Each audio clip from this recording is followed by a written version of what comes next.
Lalo, THR here. What's going down, everybody? I hope you're doing fantastic on this kind of rainy Sunday afternoon here in sunny SoCal. Not so sunny, but wherever you may be, I hope it's that much more sunnier than it is here at the moment.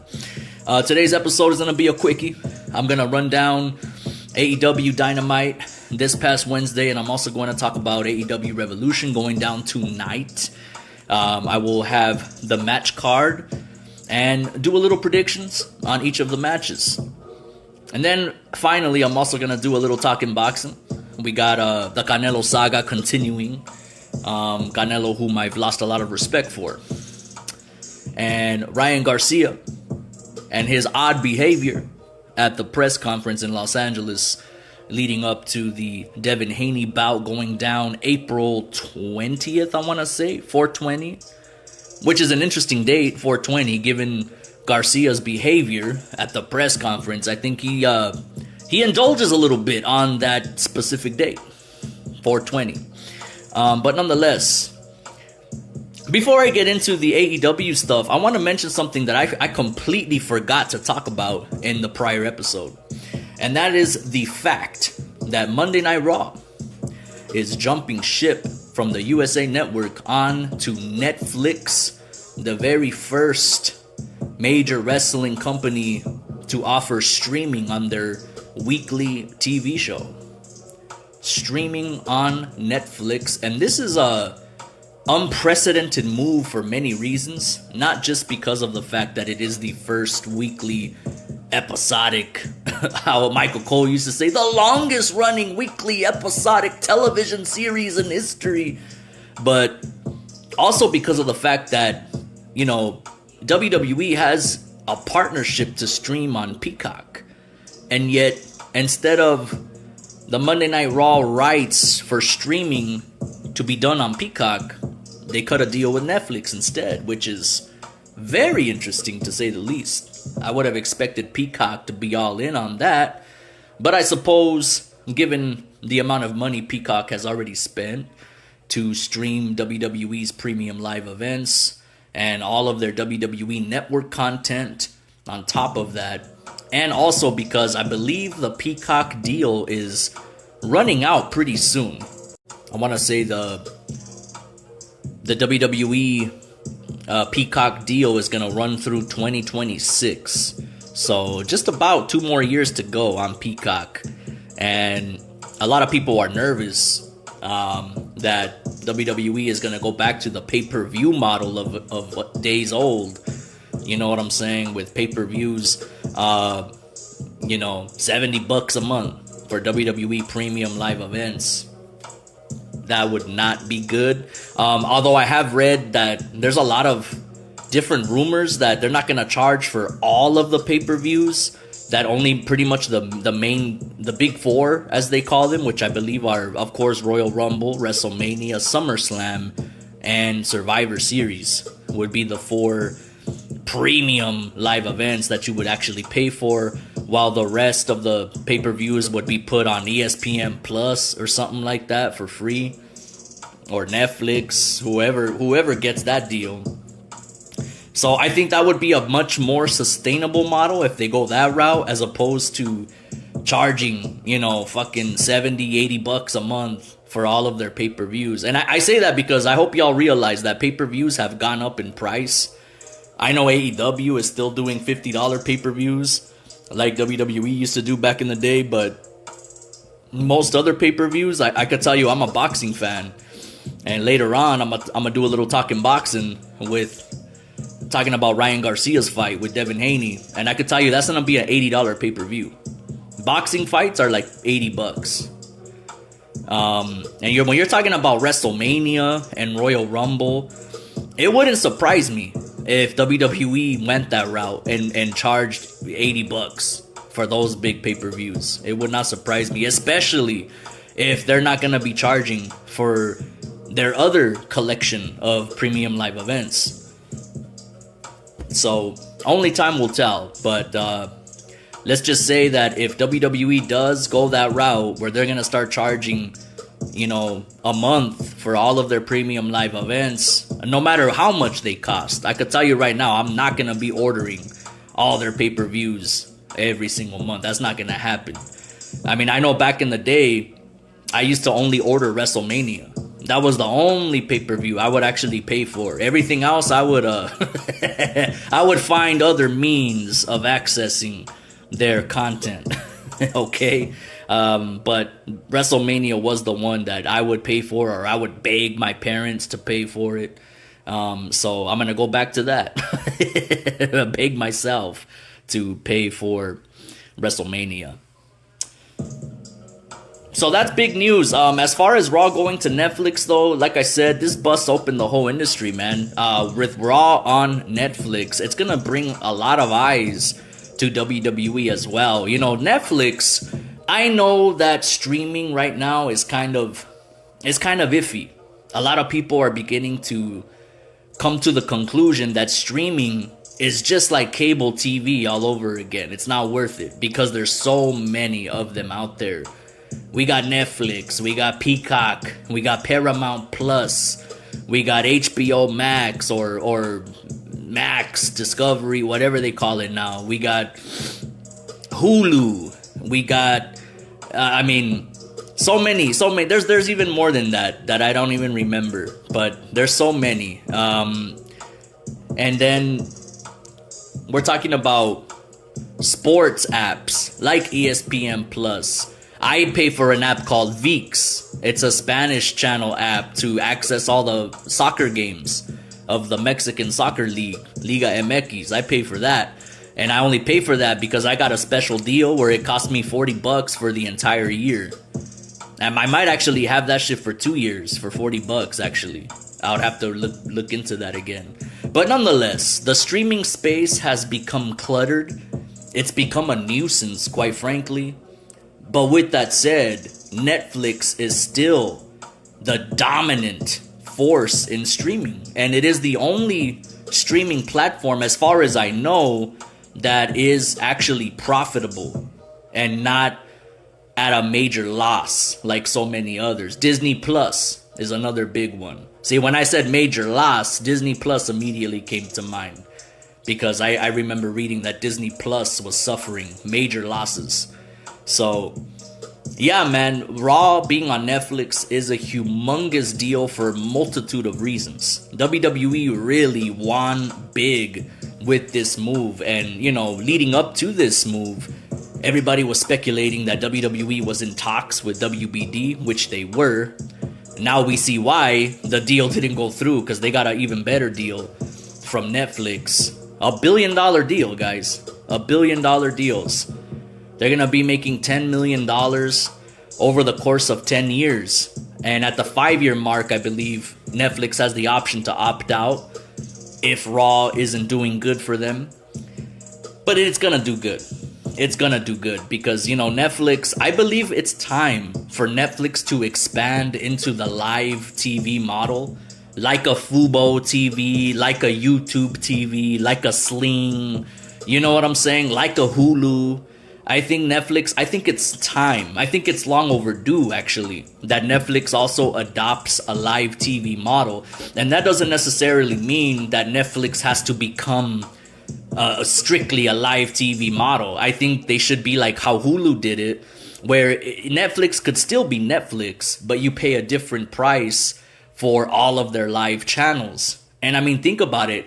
Netflix itself is like a network, like a major TV network. I mean, the Netflix channel on their live TV channel lineup would be huge. Imagine Stranger Things and Love is Blind and and all their exclusive content streaming on the Netflix channel. You know, among their live TV packages that they have. I mean, that's big. That's money, if you ask me. And I think Netflix should pull the trigger and start and get into that live TV model. I think it would work for them. Call it Netflix Live. But that's just my opinion. But big ups, man. WWE, they're making it happen right now. What can I say? I got a lot of backlash in my last episode where I have lost interest in pro wrestling. I think a lot of listeners misconstrued that kind of clickbaity title and thought that I don't watch wrestling anymore. That's a lie. I still watch wrestling. I'm gonna watch AEW Revolution tonight to see Sting take care, man, in his final matchup. I gotta watch it. I can't miss it for the world. And I'll get more in on that later. But nonetheless, speaking of AEW, let's go ahead and talk a little AEW Dynamite that popped off last Wednesday. The show opened up with Adam Page kind of doing a little heel turn. And I don't know if this is a permanent move, because I know Tony Khan is so high on the millennial cowboy and, you know, being a big babyface, but he kind of did a little heel turn, you know, looking like he was going to show Swerve some respect. Samoa Joe would come out and kind of make fun of them, clown on them for being buddy-buddy with each other despite trying to kill each other. And then Swerve got blindsided by Adam Page, who was on crutches. He's totally fine. He's not injured. And he assaulted Swerve Strickland with the crutches. Now, this is a good example of, if you're a wrestling fan who reads the dirt sheets and reads the wrestling news articles, wrestling is not very entertaining to watch when you read those, because we all knew that Adam Page was not legitimately hurt. There was an article that came out. There was a report, I believe, by one Sean Ross Sapp of Fightful, who claimed Adam Page was not injured, but he was going to take time off due to a personal matter. And clearly that is not the case after watching this segment. Adam Page is well, as we all knew, but it seems as though he is going to be at Revolution, and we are going to have a triple threat match for the AEW World title. And it is kind of interesting. I'm not going to lie. It is kind of interesting. I've never been high on Adam Page. I got to be honest. I've never been high on Adam Page. As long as AEW Dynamite has been going now since 2019, Adam Page was always kind of the anointed one. You know, and he had that long 2-year story, man, of trying to beat Kenny Omega and win that AEW title. And it culminated when he did win the title in 2021, I believe it was. And he was doing it big, man. He was doing it big, but his title run, you know, wasn't very exciting.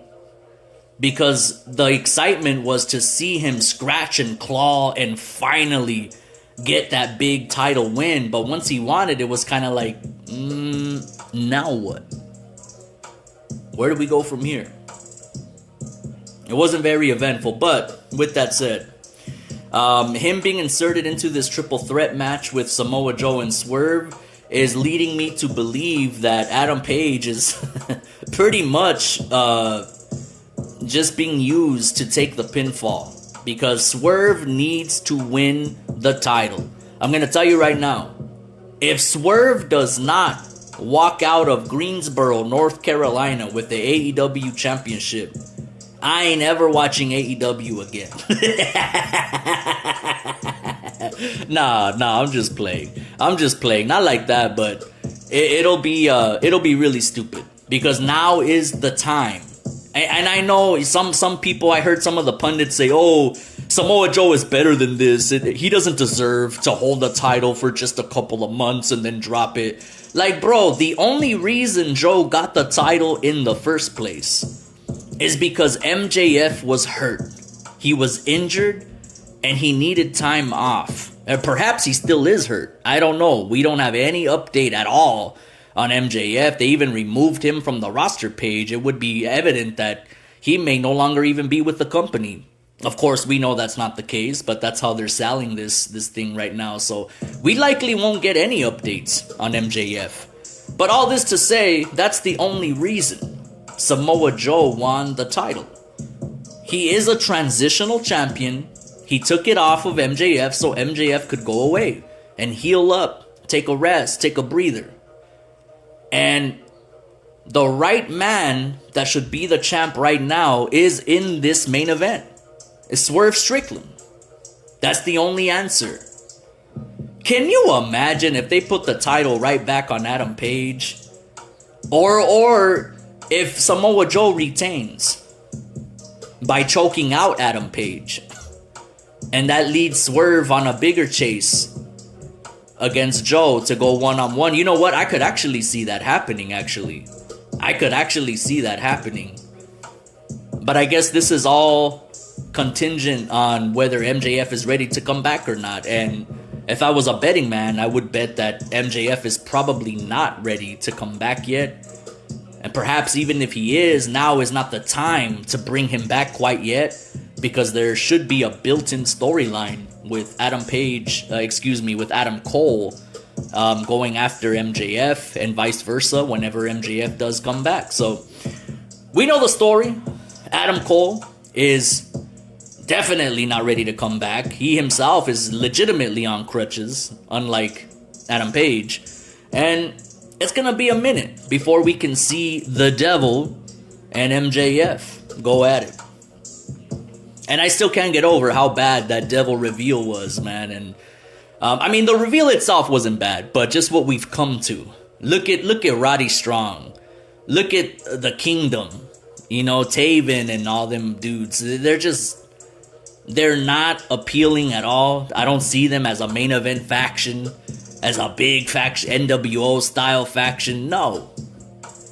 And I felt like this storyline should have been leading to a major main event style faction that's going to wreak havoc on the company, and that's going to get all the championships until the righteous baby faces can step up to the plate and overthrow these overlords. But we didn't get that. Instead, we got a bunch of nerds coming out with giraffe dolls, and dudes skinnier than me. You know what I'm saying? I mean, I don't know, man. I don't know. But nonetheless, that was the opening segment. We also got another match between the Blackpool Combat Club taking on Eddie Kingston and FTR, and I did not care about this. I'm gonna be honest, guys. I just don't care. FTR have been squandered like crazy in AEW, not used to their fullest potential in the slightest. As well as Eddie Kingston. Eddie Kingston has some kind of weirdo champion with the Continental Championship, the Continental Crown Championship. And what is he doing with that title? What have they done to make this title important? Well, the same question could be asked about the Trios title. And what answer you're going to get is nothing, because they've done nothing with either of these titles. I didn't care about this match. Of course, Bryan Danielson and Eddie Kingston will duke it out tonight on Revolution, and I am anticipating that match just because I love Eddie Kingston and I love Bryan Danielson that much more. And so it should be a good match, and I'll talk a little more about that later. But as far as Claudio and Jon Moxley taking on FTR, I just don't care, man. There's really nothing that compels me to want to root for any of these guys besides Eddie Kingston. But it wasn't enough for me to pay attention to the match and get invested into it. The BCC defeated FTR and Kingston. So it's very clear then that at the pay-per-view, Eddie Kingston is going to beat Bryan Danielson, and FTR should beat the BCC, assuming that they even have a match at tonight's pay-per-view. I got to review that card coming up. But judging by the way FTR have been booked, it wouldn't surprise me if Jon Moxley just whoops on FTR both, because he's like the final boss of AEW for whatever reason, and FTR are just FTR and nothing else. Orange Cassidy versus Nick Wayne, another match I absolutely did not care about in the slightest. Of course, Orange Cassidy retained his, I don't even know what title he has. He retained the Orange Cassidy title, the International Championship, that he's never going to let go of. You know, Chris Statlander, Sky Blue, another match I did not care about. I'm sorry, guys. I mean, I don't know what else to say. I don't care about any of these matches. I really don't. Sky Blue, she's very appealing. She's very appealing, but not enough to make me truly invested in her matches. Atlantis Jr. took on Chris Jericho. This is a throwback match. Jericho, Lionheart came out. This is a throwback to his Corazon Leon character in Mexico when he was doing it big as a youngster over there. Mexico, Japan, Canada. Jericho's been all over the place. And this match was boring. I'm going to be honest. This match was boring, but I did love to see this. And you love to see it because it's legends, man. Jericho, and in a throwback against Lucha Libre wrestlers from back in the day. And I love the presentation, how he came out as Lionheart. That just added a nice chef's kiss to that. Of course, Jericho would whoop on Atlantis Jr., but hug his pops, you know, the Atlantis Senior, who was out there at ringside. And, you know, it was a nice little touch at the end. They all raised their hands up out of respect. And, you know, this CMLL partnership, I never talked about it, but AEW does have a partnership with CMLL right now, which is surprising to me because I thought that they actually had a partnership with AAA. But I guess they've jumped ship. They switched sides, and now CMLL is doing it big with AEW, man, which is interesting. You love to see it because, you know, I'm so used to seeing the Japanese wrestlers get all the love, and Mexican wrestlers, Lucha Libre, they don't get any love. You know what I mean? And Lucha Libre has just as much of a prominent history in wrestling, if not more so, than the Japanese wrestlers. I mean, CMLL is the oldest wrestling promotion on earth. The oldest. You know, it was Mexican wrestlers who invented the moonsault, who invented the camel clutch, among other maneuvers that have become staples in professional wrestling. But they give all the love to the Japanese wrestlers. They don't give no love to Mexican wrestlers until now. So I'm happy to see it. I'm happy to see CMLL and AEW partnering up. And now there is some reports going around that CMLL is going to have some representation at the Forbidden Door pay-per-view, which is essentially going to be the last Forbidden Door pay-per-view as well, as per the reports that have been going around. So that's kind of interesting. Nonetheless, the show would end with Sting, his final appearance on Dynamite, which I think is a lie. I'm pretty sure Sting will appear again at some point, like even if he's just in the crowd watching. I highly doubt this is legitimately his final quote-unquote appearance on Dynamite. But nonetheless, one thing I didn't touch on, the Young Bucks, Matt and Nicholas, were, you know, shown throughout the show backstage with baseball bats looking for Sting. It was really corny, I gotta be honest, really, really corny. But they were just looking all throughout the backstage area as the show, you know, throughout the show, calling out for Sting, and of course, they never found him. And it came to a head when Matthew and Nicholas came out, and they, you know, there was a bunch of people with Sting masks on in the front row, impersonating fans. I don't know if they were fans or not, but I know some of them were plants. There was one specific plant known as Darby Allin who was in a Sting mask. He unmasked and then, you know, punched Matthew and Nicholas right across the face, hopped over the barricade. They started duking it out, but of course the numbers game would overwhelm Darby Allin, and they started beating the brakes off of Darby. Ric Flair would come out, and I mean, this is AEW, just they really convolute a lot of things. Like, they made it seem in the previous episode like Ric Flair was gonna start aligning with Matthew and Nicholas, which I actually thought would have been a good idea. I even said, oh, it looks like, you know, Ric Flair is gonna start to manage the Bucks, and perhaps at Revolution, Sting will lock in the Scorpion Deathlock one last time on Ric Flair, you know, at the end of the show or something like that. But no, of course, already a week later, Ric Flair swerves and turns on the Bucks, you know, and so then the Bucks start beating up on Ric Flair, and then they exit the ring, and then down comes Sting, descending from the rafters like he did back in the day in WCW. And that was iconic, actually. I mean, not that Dynamite, but I'm talking about in WCW. It was iconic, his entrance when he'd come down from the rafters, man.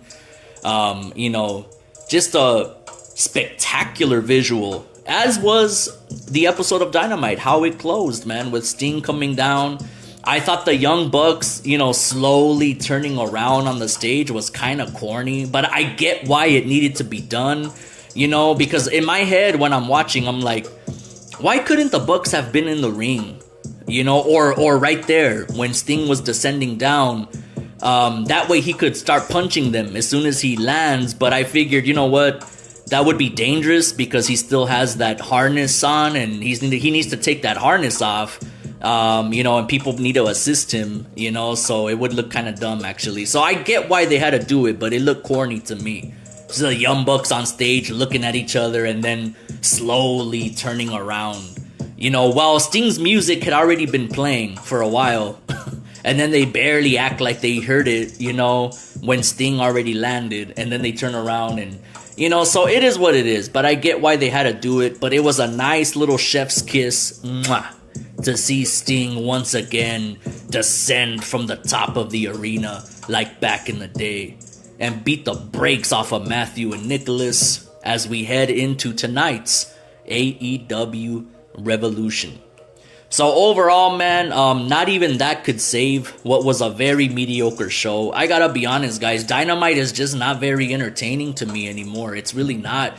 And MJF being gone is really being felt, if you know what I mean. Like, he is very missed. Very, very, very missed.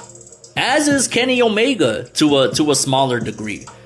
But MJF, man, wow. You don't realize what you got until it's gone. You know, wise words that apply very much so to this case. Because I didn't realize how much impact MJF had on the shows. And how much of the reason me watching the shows was because of him.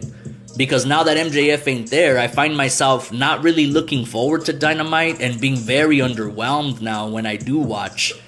It's just not very entertaining. It was a very mediocre episode of Dynamite.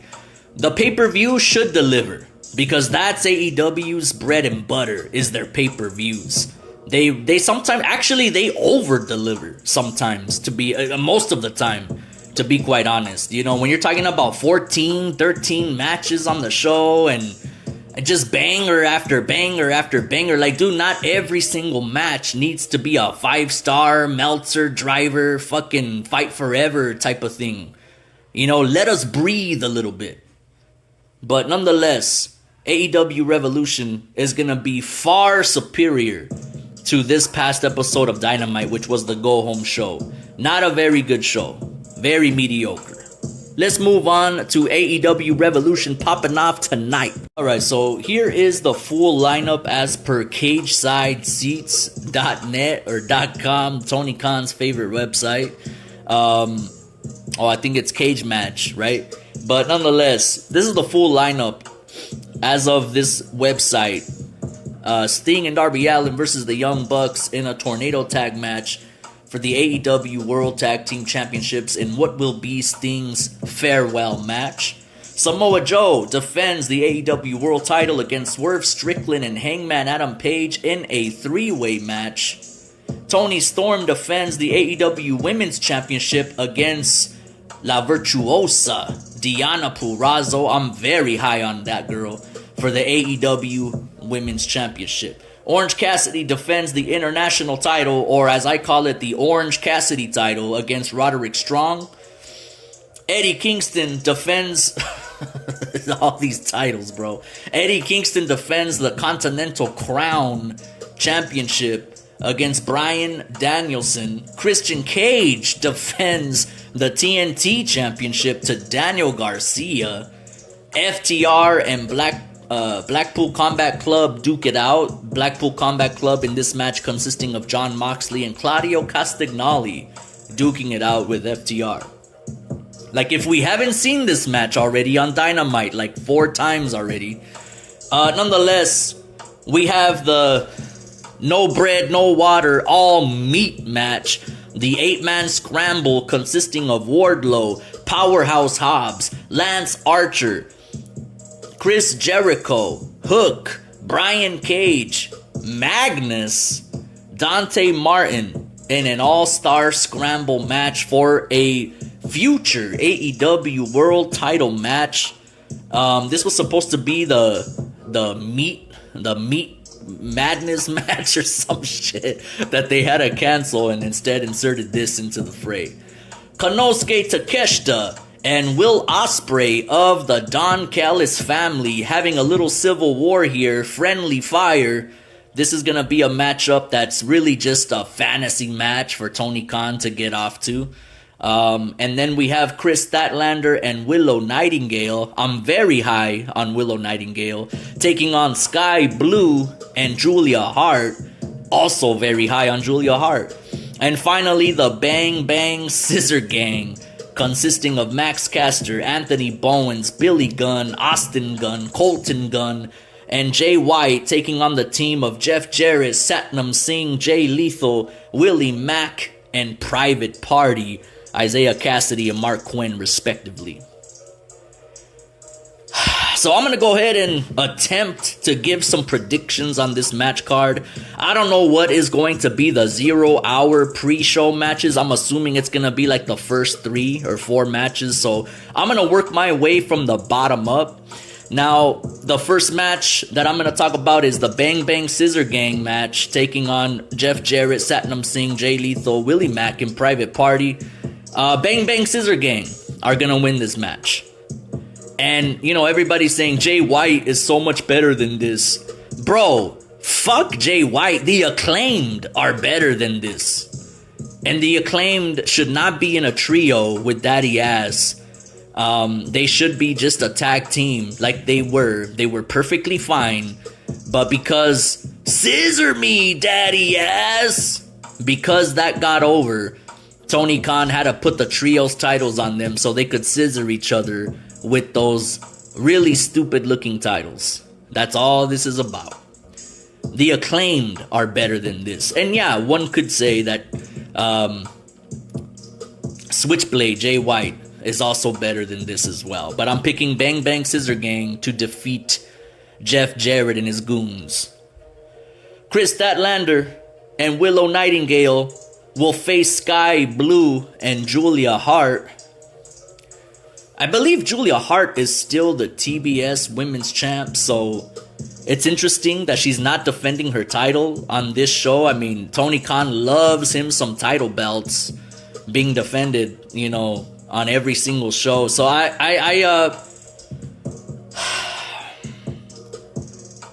don't really know who to pick in this match, because I could see Chris and Willow winning just so that it can set up either of those two going after Julia Hart's TBS title next. But on the flip side, Sky Blue, everybody is so high on Sky Blue's ass. And Julia Hart is doing great work, and she is a champion right now. So it would make sense for them to actually win, because they both have a lot of things going for them. But and I should have paid attention. I didn't want to. I don't have to, but I should have paid attention to the angle on Dynamite between these ladies to see how it was built, and I could have gave a better prediction, but I did not. And sorry, not sorry. It's just none of this stuff really interests me that much. I'm gonna go ahead and pick the champ, Julia Hart, to win this match, man. I know that Chris Statlander or Willow Nightingale winning could be a nice pathway to a TBS title feud. But just for the sake of being a fan of Julia Hart, and I could get behind Sky Blue as well, literally. But because I'm a fan of Julia Hart, I'm going to pick Julia Hart to win this match by hook or crook, defeating Willow Nightingale, perhaps. Konosuke Takeshita versus Will Ospreay. This is easy. This is a no-brainer. Will Ospreay is going to win. He's not going to lose his first match as an official AEW wrestler, officially. You know, this is his very first. Obviously, he's wrestled under the AEW banner before, but as an outsider, as an NJPW guy. But now he is officially all elite So he's not gonna lose this match, not a chance. So Will Ospreay should and will go over. I'll be very surprised if he doesn't. Now, in this clusterfuck match, 8-man scramble, I'm gonna need some time to think about this. I know Wardlow has like this yet another comeback redemption character arc thing going for him. But like I said in the last episode, I am sick and tired of Wardlow. And I just don't care about Wardlow anymore. And it's not his fault. Poor guy, it's not the guy's fault. It's how he's been booked. And he has been done a disservice to for far too long. When Wardlow's contract officially comes up, he needs to jump across the street to WWE. Because they will know what to do with this man. Unlike AEW. And I hate to say that. It sounds like I'm a WWE shill or something, right? But I'm not. I couldn't even tell you the last time I watched Monday Night Raw in its entirety. I am not one of those guys. I'm just saying. Wardlow is just not suitable. He's not compatible with AEW's style of wrestling. He's a big guy. He's a musclehead. AEW loves skinny guys who can do flips and run around and, you know. So, I'm going to go with Powerhouse Hobbs to win this match. And I know him winning is probably unlikely, but that's my pick. I would love Powerhouse Hobbs to win this match, and then he could feud with Swerve Strickland for the title, which would be dope. But I think Hobbs is long overdue for a major push. They've been starting and stopping with Powerhouse Hobbs. They need to give him a nice, consistent, major push. And this match could perhaps be, you know, the, I don't know what you call the, this match could propel him into that. You know, it could be the conduit that propels Powerhouse Hobbs forward. So I really have no idea who's going to win this match. I'm just, you know, shooting in the dark, and I'm going to pick Powerhouse Hobbs because that's my boy right there. He deserves a lot better than what he's been given in AEW thus far, as a lot of others as well. FTR versus Blackpool Combat Club's Jon Moxley and Claudio Castagnoli. Now, given the results of the last couple of episodes of Dynamite, specifically the last one this past Wednesday, you would think that FTR should win this match. But given the history of how FTR has been booked, I just don't know. You know, I don't know if it's because FTR were friends with CM Punk, and CM Punk is now like, you know, enemy number one to AEW stands and to AEW itself. I don't know if that's why they've been blacklisted and have been booked very poorly. But they should win this match.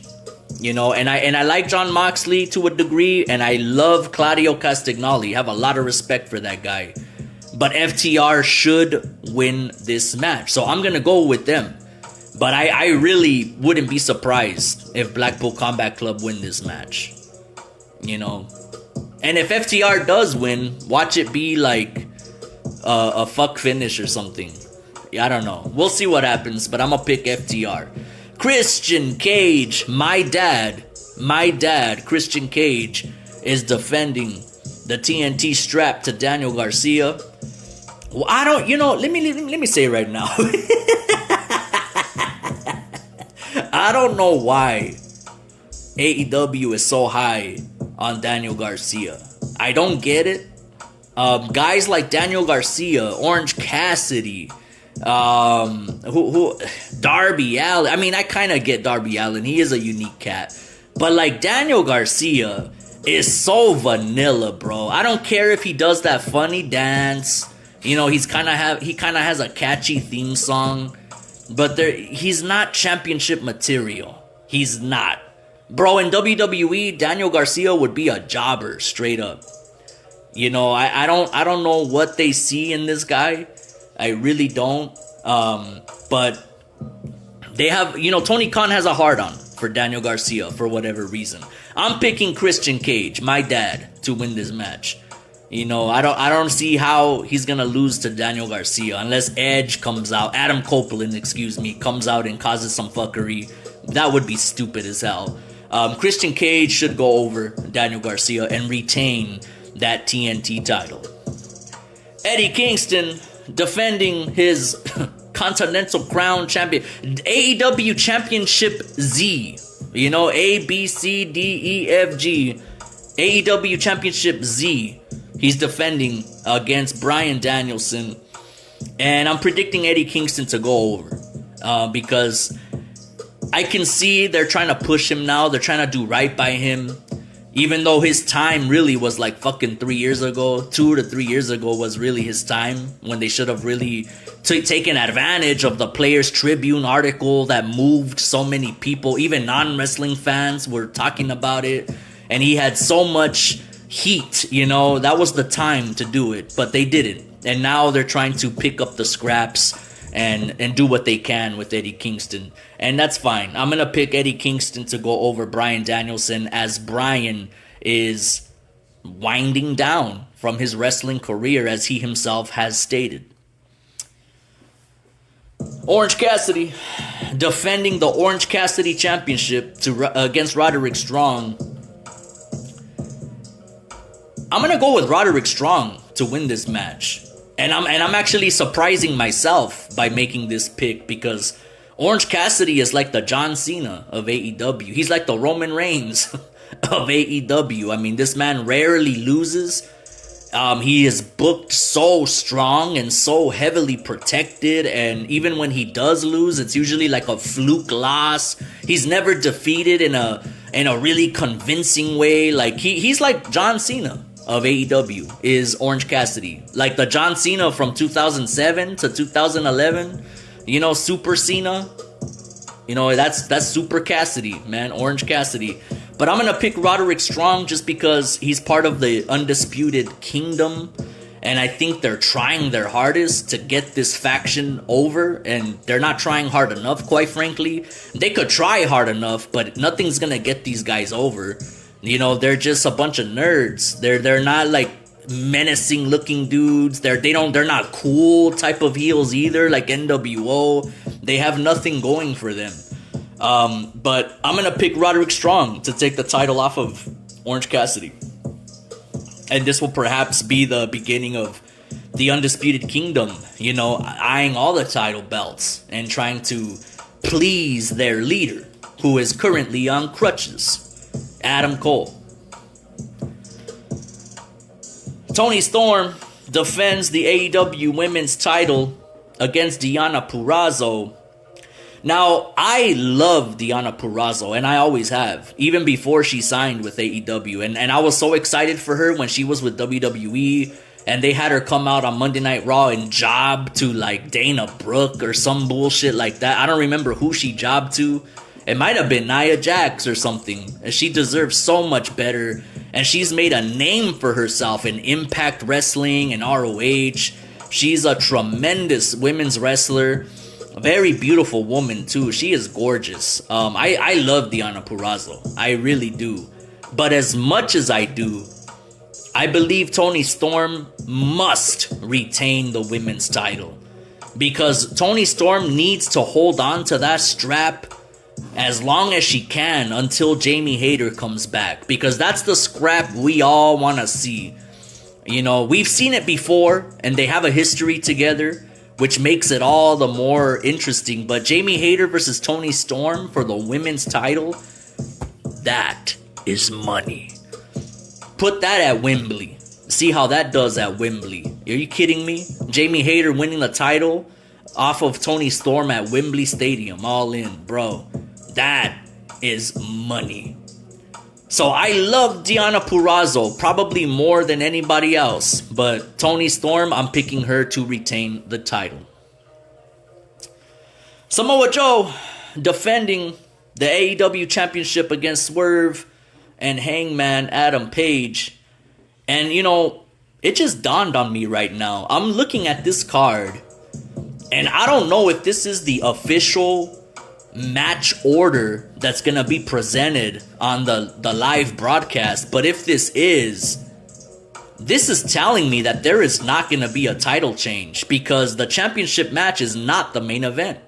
At least according to CagesideSeats.com, Sting and Darby Allin versus the Bucks for the tag titles is the main event on this website. And again, if that's the official match order, then something is telling me, well, that is telling me that Samoa Joe is going to retain his title tonight. And that is ridiculous. But I could see it. I mean, listen, if Samoa Joe retains by choking out Hangman, then Swerve has his right to pursue a singles bout with Samoa Joe, which could culminate at the next pay-per-view. So I could see that. I mean, that is smart booking. You don't want to do things too fast. You don't want to, you want to let things marinate a little bit. So, yeah, you know what, guys? I'm going to pick Samoa Joe to retain his title, much to my chagrin, because I really, really want to see Swerve win the title. I was saying it, that Swerve should have been the devil. And the embassy should have been his goons. The Swerve should have been the devil. And one of the goons, too, could have been, what's his name? Pakistani dude, what's his name? That was a free agent around that time, too. Muhammad Ali. What's his name? Not Muhammad Ali. But anyway, I digress. Samoa Joe is gonna retain. I think it's more than likely. But if Swerve does win the title, I will be very, very pleased because it's his time. His time is now. Sting and Darby Allin. Sting's farewell match, defending the tag titles to the Young Bucks in a tornado tag match. This one is a little tricky because, everybody knows that in professional wrestling, it's tradition that when a wrestler is on his way out, before he leaves, he's gonna put someone else over on his way out. That's just tradition. But sometimes tradition doesn't apply when you are an icon like Sting. When you're an icon like Undertaker. You have that right to retire on top without a defeat. Without going out on a loss. So I could see this match going either or. I could see Sting retain, and I could also see him put over the Bucks, man. I mean, they certainly need it right now. Because these guys, there's a lot of AEW nerds on the AEW subreddit that are like, oh, I don't understand why people are hating on the Young Bucks heel turn and what they're doing. Like, they're trying to reinvent themselves and blah, blah, blah. Let me tell you something about the Young Bucks right now. Matthew and Nicholas. And I like what they're trying to do. I get what they're trying to do and I like it. But the way it's being executed, it doesn't make me hate them as heels. It makes me just annoyed with them to a point where I don't want to see them on TV. Like, I don't even want to go to a show to see them get beat up or to boo them. I just don't want to see them. You understand what I'm saying? Like, go away heat. It's not real heat, not real heel heat. It's more like go away. Like, you nerds are just not relevant. You guys haven't done nothing relevant since putting over Lucha Bros at All Out 2021. That's the last relevant thing they did. These guys they're not doing it for me. So they need everything they can get right now. So Sting putting them over would be a right thing to do. But because this looks like it's main eventing, I don't think they're going to send the fans home like that. Seeing Sting lose and then just bow out. I don't know. This is a very difficult one to pick. I gotta be honest. I gotta think about this one.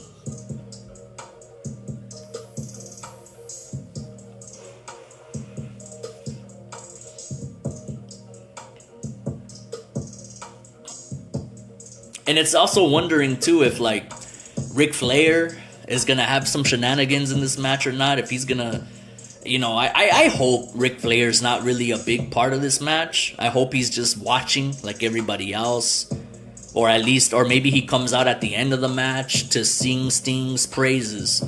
But I hope he's not a big, intricate part of this matchup, which I don't think he will. I really don't. But damn, I'm not gonna lie. I would love to see Sting put the Scorpion Deathlock on Flair one last time. That's why I was liking that he was aligning himself with the Young Bucks, but they already threw that away, so... Because if Sting and Darby win, and Sting's retiring, well, they just vacate the tag titles, you know? And, either that or Darby Allin has to find a partner. I don't know what they would do in this situation.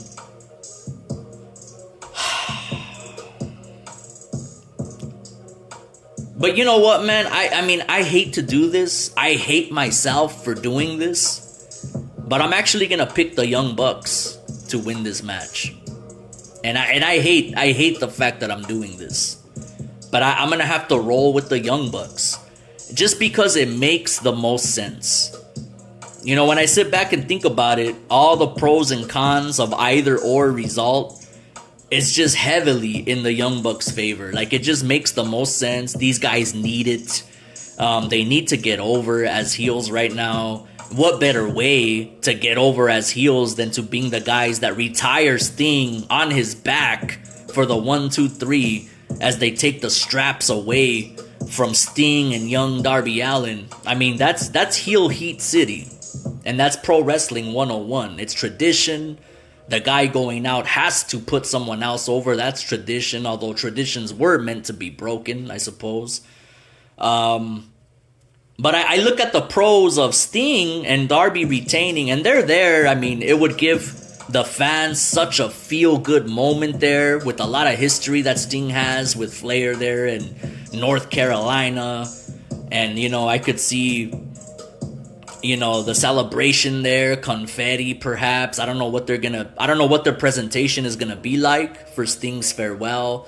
If it's gonna be similar to WWE's send-offs, where like they don't even play the music, they just let the fans chant "Thank you, Sting" as he walks off.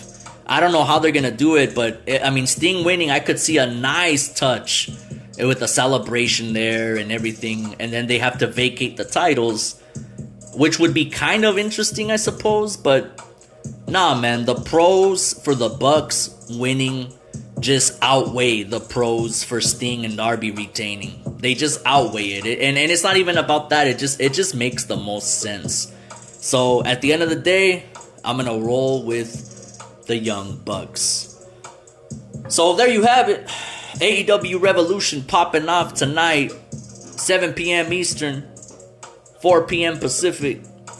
And of course, the 0 hour pre-show will stream free on YouTube. But you gotta order the main show, daddy. AEW Revolution. And you know, this pay-per-view right here is very much so known for delivering. Even more so than the other pay-per-views. I mean, all AEW pay-per-views deliver, but Revolution specifically is always putting out bangers, really classic pay-per-views. So I'm not gonna lie, man. I'm hyped a little bit. I'm a little hyped, in spite of the mediocre episodes of Dynamite that I watched last Wednesday anyway. But I am hyped, and I hope that it's a good show. But before I get out of here, I'm gonna do a little talking boxing, because we got some cheeseman to talk about in the world of pugilism.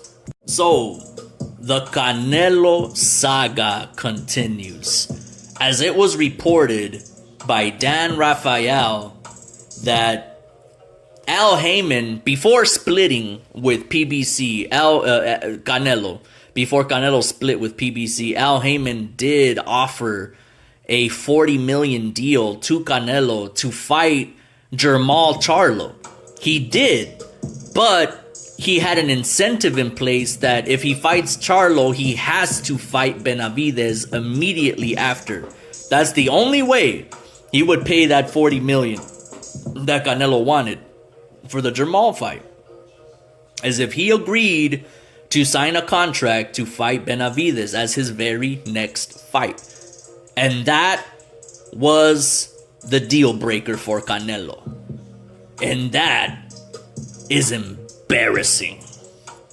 And we got a lot of embarrassing stuff to talk about besides Canelo too, because I watched that Ryan Garcia, Devin Haney Los Angeles press conference that popped off last week, and I got mad secondhand embarrassment after watching Ryan Garcia's behavior. Him and his pops and his mom shouting from the crowd. Like, bro, I was just so embarrassed. Like, I felt like I was there, and I got mad secondhand embarrassment. So we'll talk about that after this. But as far as Canelo, man, now there's reports that Canelo is having issues with Eddie Hearn, Matchroom, because Eddie Hearn is suggesting Canelo fight Munguia, since Munguia is coming off of an impressive knockout victory. They want to keep the pot hot and have Canelo fight Munguia after that impressive performance, and Canelo's having issues with that. Canelo wants to fight Berlanga, Puerto Rican cat, who has done nothing to deserve a fight with Canelo. Nothing. And listen, man, I used to have a lot of respect for Canelo. I was a Canelo fan. It took me a while to warm up and become a Canelo fan, but I became one. But now I'm listening to other Canelo fans and how they're defending him in his actions right now. And their main narrative is that, hey, listen, Canelo has nothing left to prove. He's already made history and done so much, and he's at a winding down period of his career. So it is justified that he'd rather fight cats like Berlanga and Jermall Charlo instead of going after the dangerous up-and-coming lions, because he's winding down and he has nothing left to prove. Well, here's my thing. Fucking retire. If you're at that point where you have nothing left to do, then you have to retire. Because you're really going to fight a bunch of scrubs just to make the bag, just to get the bag, and do a disservice to so many people that support you, and rob people of their money. Because Canelo fans will blindly pay for any pay-per-view that Canelo's a part of. He's on that level now. He's on an Oscar De La Hoya, Floyd Mayweather type of level. He has his fanboys and fangirls. They're all fangirls, really. And they will follow him into the fire in whatever fight he does. And that is a mad disservice to boxing fans to do that. So if you feel like you're at a point where you have nothing left to prove, then you have to retire. Because we don't want to see you fight Jermall Charlo. We don't want to see you fight Berlanga. It's either David Benavidez or a rematch with Bivol. You know what I'm saying? Those are the fights. And then you retire. Win or lose. But to opt out of contracts and to choose inferior opposition is not only a bitch-ass move, but it's also a stain. It's also a tarnishing of what was an incredible legacy. And that's just my opinion. Now, I know Canelo stans would eat me up like a bag of Doritos if I said this on Twitter, X. But I'm saying it here on my platform that Canelo has left a little stain on his legacy. It's like I said in the last episode, man. This is like when Floyd Mayweather retired in 2008, 2007, whenever it was. For that short period of time, he quote-unquote retired when Antonio Margarito was his mandatory. And he had a bunch of other up-and-coming cats at that time, too, in that division. It's just embarrassing, dog. Canelo he's the new Floyd Mayweather. He's the new Floyd Mayweather. Just cherry-picking and making all these excuses and opting out of contracts and doing circles, man, with the boxing media, running around, doing the runaround. Embarrassing. I never thought I'd see the day when a Mexican boxer stoops to that low of a level. And one as great as Canelo. Very disappointed. Very disappointed. So we'll see what happens. Jaime Munguia or Berlanga. I don't even know that fool's first name. But Munguia, Berlanga, those are the likely two candidates to face Canelo in this May Cinco de Mayo weekend for boxing. That's always been big in boxing because Mexicans actually pay for the fights. We love boxing. And we'll see what happens. But I'm very, very disappointed in Canelo Alvarez. And speaking of disappointed, let's go ahead and talk about Ryan Garcia, because he's got a big bout coming up against Devin Haney in a couple of months, going down on 420. And you want to talk about 420? I think Ryan Garcia, he must really celebrate 420 religiously, given his behavior at that last press conference in Los Angeles. To say that I got secondhand embarrassment from Ryan is an understatement. Quite frankly, I'm kind of worried about Ryan. Like, I think there's something actually wrong with the kid. And I'm not just talking about because of his behavior there, but I seen an interview with him. I think it was on the Breakfast Club. With Charlemagne, the God, and all them. He said something about having like almost suicidal thoughts or something like that, like being super depressed and feeling out of it not too long ago. And then somebody just pulled him aside and started talking to him, gave him some words of wisdom, and that shook it off, you know, and he came back strong. But I don't think he came back strong, judging by his behavior at this past press conference. And then he wants to go ahead and leak old sparring footage of Devin Haney sparring with Tank and getting rocked. Like, bro, Tank knocked you out, bro, on pay-per-view. After you talked mad shit about how you were gonna knock his ass out, how you were gonna, I forgot what he said. He was gonna break his rib or something, make him need stitches and this and that. And then this motherfucker took a knee like a Puerto Rican boxer. You know what I mean? And quit. No mas. And he's gonna leak old sparring footage of Devin Haney getting tagged up by Tank. Bro, that is pathetic, dog. That is pathetic. I'ma just say it, bro. And you know what? I had a lot of hopes for Ryan Garcia to be the next face of boxing. I had a lot of hope for him because he is a charismatic cat to a degree. He's a good-looking cat, and he does have some abilities. You know, I mean, he's very quick. He's got quick hands and knockout power in that left. But he is not mentally stable enough to carry the torch for boxing. And I don't think he ever will become stable enough to carry that torch. And the reason I'm saying that is because I think Ryan's problem is that he is too invested in the social media life. You know, he's got over 10 million followers on Instagram. I could only imagine how many followers he has on X.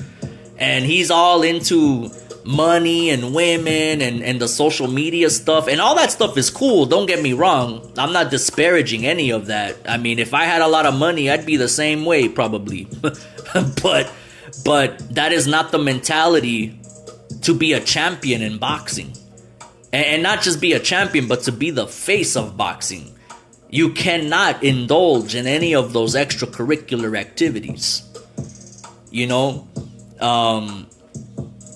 So, Devin Haney, I'm predicting Devin Haney to beat the brakes off of Ryan Garcia. And if I eat crow, I'll gladly eat it, but that's my official prediction. Even though the fight is still a couple of months out, or not even, it's 1 month away. Oh shit, April is next. Damn, time is going by way too quick. Good Lord. Man.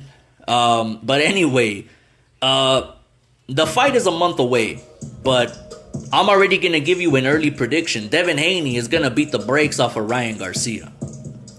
And Devin Haney came out to that press conference looking like a low-budget Blade. I don't know what the. Someone in the comments said he came out paying tribute to Tupac, in that bulletproof vest. It came out to, California Love, or I don't know what song he came out to, but because the press conference was in LA. I get that. But nah, bro, don't ever do that again. He looked like a low budget Blade. Like it was Halloween, and that was his best Blade costume with those glasses and everything. Nah, bro, sit down, knock it off. We don't need none of that. And Ryan Garcia was even worse. Ryan Garcia looked like he was having a midlife crisis in his 20s. It was a shit show, this entire press conference. His dad made a kind of a racist comments, because what's his name? Devin Haney's dad, said, look at his toupee, talking about Ryan Garcia's dad. And then Ryan Garcia's dad said, at least I don't have a nappy hair like Don King. Sit down, Don King. Bro, I'm telling you, the secondhand embarrassment that I got was through the roof. I was clenching my booty cheeks. It was so cringe and embarrassing. And then on top of that, you had Ryan Garcia's mom and the audience yelling shit, like acting ghetto, dog. Like yelling stuff. Devin Haney even had to tell her, like, Miss, can you sit down and let me talk? Like, I mean, the fact that the low-budget Blade looking ass was the most professional up there on stage is fucking embarrassing, dog. That's embarrassing, on the Mexican-American people. Me as a Mexican-American, I was embarrassed. I was really embarrassed. And that's not what you want to be. Ryan Garcia's father and his comments, that was a low blow. At least I don't have a nappy hair like Don King. Come on, bro. That was a low blow. That would be like if Devin Haney said, "Oh, at least we didn't have to cross the border to be here," or something like that. I don't know. That's probably a dumb idea, a dumb comparison, but something like that. Like that was a low blow. That's not needed and unwarranted. You know what I mean? He should have just, if he wanted to make a good comeback, he should have just ripped on Devin Haney looking like a Walmart version of Blade, like a Dollar General brand Blade. That would have been cool. But to stoop to that low of a level is embarrassing. So, man, I gotta say, man, in Mexican boxing right now, Mexican and Mexican-American boxing is really, is taking the low road right now. It's embarrassing right now, man. Between Canelo opting out of the Benavides fight and now Ryan Garcia and his whole family wilding out at press conferences, acting like a fool. And I didn't even touch on Ryan kind of, like, he was talking weird. He didn't look in his best shape. Like, the fight is just weeks away, it's a few weeks away, and he doesn't even look like he's in the best ring shape right now. His cheeks looked all swollen. You had Mario Lopez in the house looking like he was coked out of his mind. He started whispering shit to De La Hoya and grinning and shit. I don't know what was going on, dog. This whole press conference felt like a fever dream. Like, it was just weird as hell. And when Devin Haney suggested that Ryan Garcia might not even show up, because there has been rumors that Ryan kind of wants to pull out of this fight because he wants to fight in Vegas and not at the Barclays Center in New York. Devin Haney pressed Ryan about that, saying, "Oh, let's see if Ryan even shows up on April 20th. Ryan Garcia stayed quiet, had no rebuttal. And he started playing some weirdo game on his cell phone that was super loud. I don't even know what the hell it's called. I mean, I don't know what to say. I don't know what else to say, quite frankly. I don't even know what else to say. All I know is, after watching this, my official prediction, going down April 20th, Ryan Garcia, King Rye, quote unquote, facing on Devin the Dream Haney. The dream is going to turn into a nightmare for Ryan Garcia that night. I'm picking Devin Haney to win the bout. And it's probably going to be by way of stoppage. I don't know the specifics of the result. I'm not very good at that.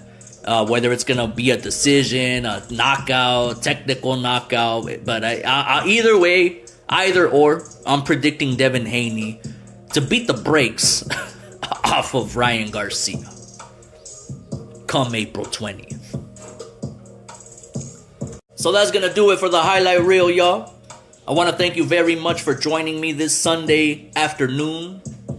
It's going to be a big night tonight. AEW Revolution popping off. And thank you for tuning in to Talkin' Boxin, the last segment of the show.